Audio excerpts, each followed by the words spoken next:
Balik lagi sama Christine buat di reading vlog tentang From Zero to Survive karangan Theoderic. Kita akan lanjut di part terakhir di bab 1. Oke. Ada kata-katanya dia yang mengatakan bahwa sukses buat si Theoderic adalah ketika dia berjalan di jalan yang Tuhan sudah siapkan. Good ya. Kita lanjut lagi ya. Tadi kan si Theoderic di video sebelumnya tuh dia bilang gini,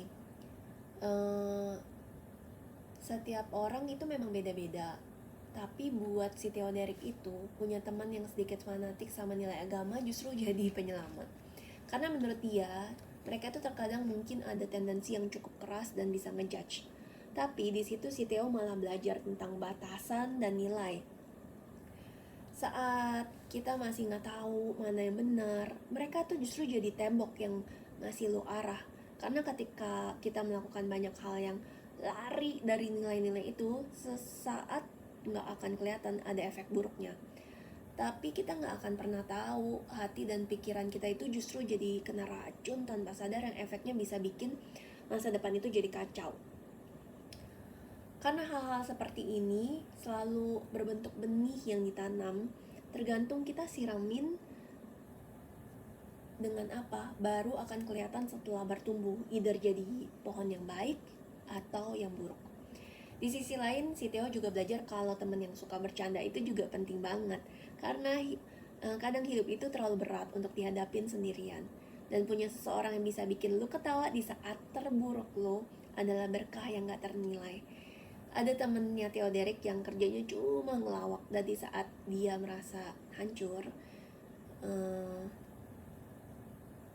temennya itu yang suka ngelawak itu cukup ngajak si Theoderic untuk makan dan ketawa. Itu yang bikin si Theoderic bisa tetap waras, tetap bertahan. Tapi bercanda aja gak cukup ya guys. Ada satu hal lain yang si Theo dapat dari pertemanan, nilai hidup.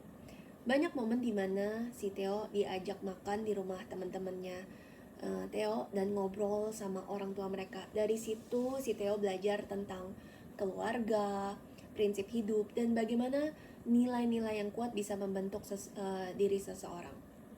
Mereka itu punya fondasi hidup yang kokoh, dan itu kebawa ke Theoderic. Teman-teman yang punya nilai, prinsip, bahkan latar belakang keluarga yang baik bisa mengubah cara kita melihat hidup. Next, kita lanjut ke tujuan hidup dan jalan yang mulai terlihat. Apakah sukses terbesar yang si Theoderic impikan saat ini? Sukses buat Theoderic adalah ketika dia bisa berjalan di jalan yang Tuhan sudah siapkan. Dia percaya ketika setiap orang diciptakan dengan latar belakang dan talenta yang berbeda, otomatis tujuan hidupnya juga berbeda-beda. Jadi buat kita yang selalu bingung arti dan tujuan kita diciptakan, kita selalu pakai analogi ini. Maksudnya bisa pakai analogi ini ya. Sebuah pulpen gak dinilai sukses hanya karena dia pulpen paling mahal atau paling keren.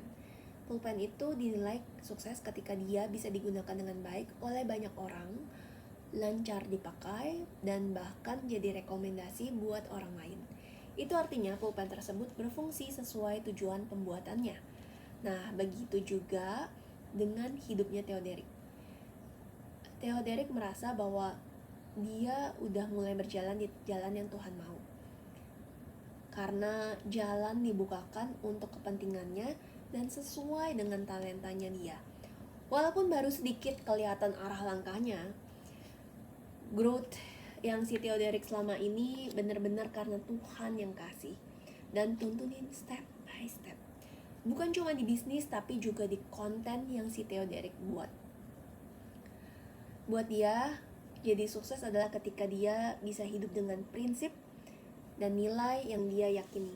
Terus itu bisa jadi berkat buat orang lain tanpa memaksa mereka harus setuju atau berubah. Tapi at least memberikan POV baru yang bisa membantu mereka. Sukses adalah menjalani hidup dengan tujuan sesuai kita diciptakan. Bisa bersyukur atas setiap langkah dan proses yang dijalani, dan terus bertumbuh tanpa kehilangan esensi dari siapa diri kita sebenarnya.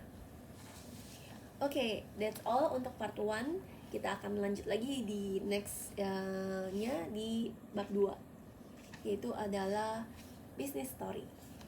Oke, see you di next video. Yay!